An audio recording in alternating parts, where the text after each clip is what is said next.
Selamat siang para pemirsa, kembali dengan saya Gideon dari KKM Pajak 39 dalam program KKM from Home.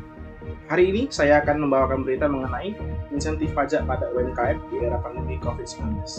Pemirsa, tahukah Anda, pandemi COVID-19 menimbulkan banyak kerugian terhadap berbagai sektor, salah satunya adalah sektor UMKM. Hal ini tercermin dari banyaknya UMKM yang memutuskan untuk menutup usahanya.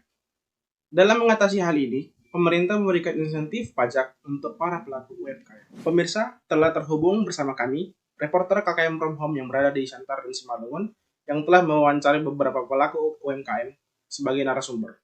Berikut adalah liputan dari rekan saya, Samuel Andri. Terima kasih Gideon atas kesempatan yang diberikan. Saya Samuel Purba akan mewawancarai salah satu pelaku UMKM yang ada di Pematang Siantar.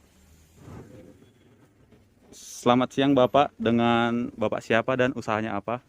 Dengan saya Lim Seng Lai, usahanya dari kelontong, jualan plastik dan separuh sembako gitu.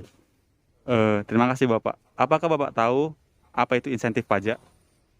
Insentif pajak itu adalah suatu kemudahan yang diberikan pemerintah bagi kita ya, pengusaha UMKM ya, untuk keringanan pajak.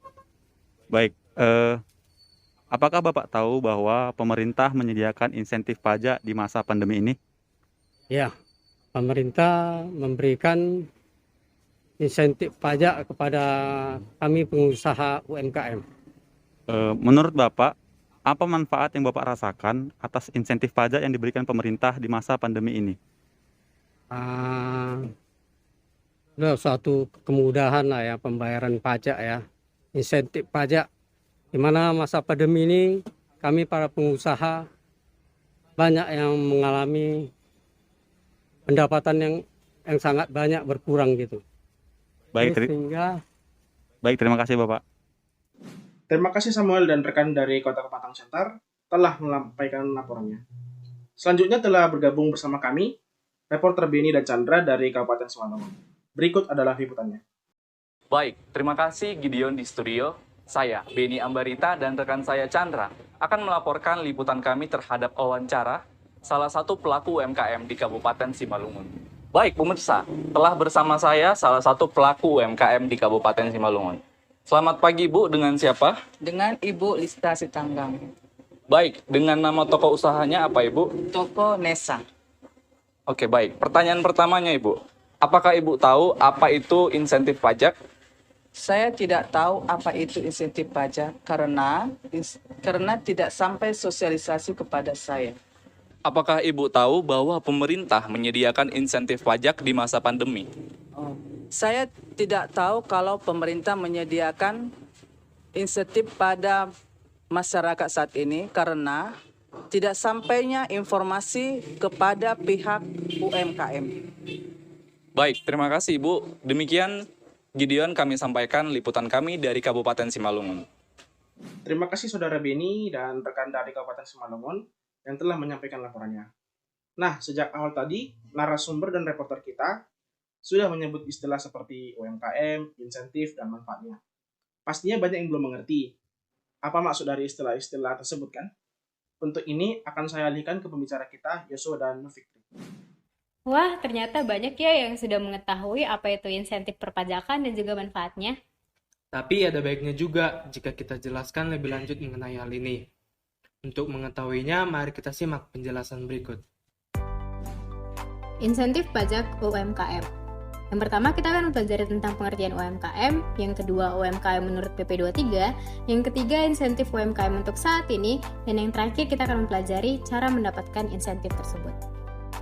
Yang pertama, ada pengertian dari UMKM. UMKM atau usaha mikro, kecil, dan menengah merupakan bisnis yang dijalankan baik oleh individu, rumah tangga, ataupun badan usaha ukuran kecil.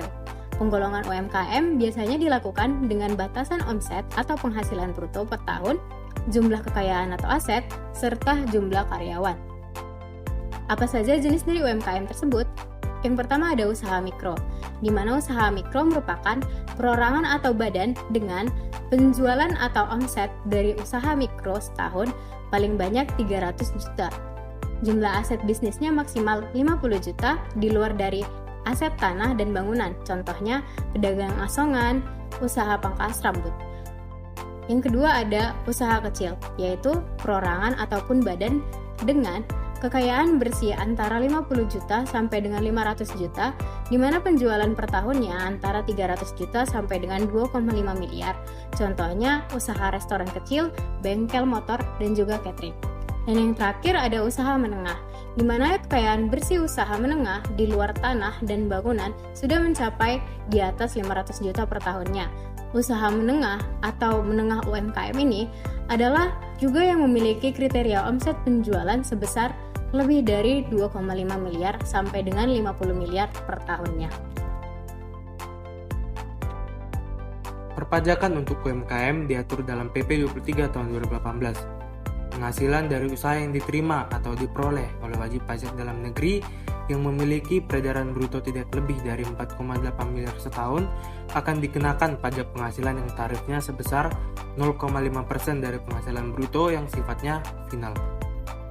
Apakah semua orang yang peredaran brutonya di bawah atau sama dengan 4,8 miliar berhak menggunakan fasilitas ini?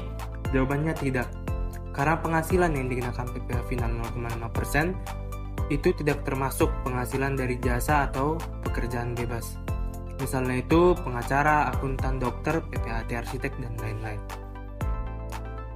Dalam masa COVID-19, ada insentif bagi UMKM yang direncanakan oleh pemerintah.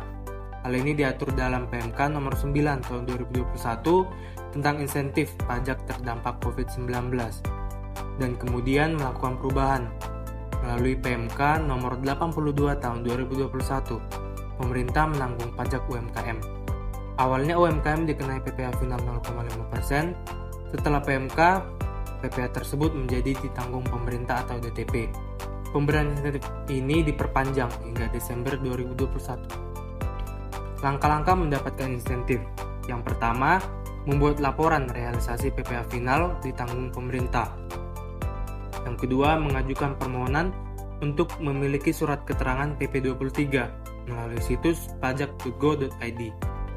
Yang ketiga, menyampaikan laporan realisasi PPh final ditanggung pemerintah paling lambat tanggal 20 bulan berikutnya.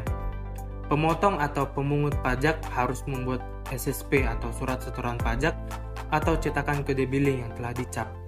Jika tidak sesuai dengan ketentuan tersebut, wajib pajak menyetorkan PPh final terutang.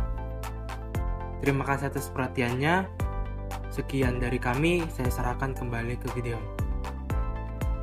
Demikian pemirsa berita dari Pajak 39 kali ini. Kami pamit undur diri, stay safe dan tetap bahagia.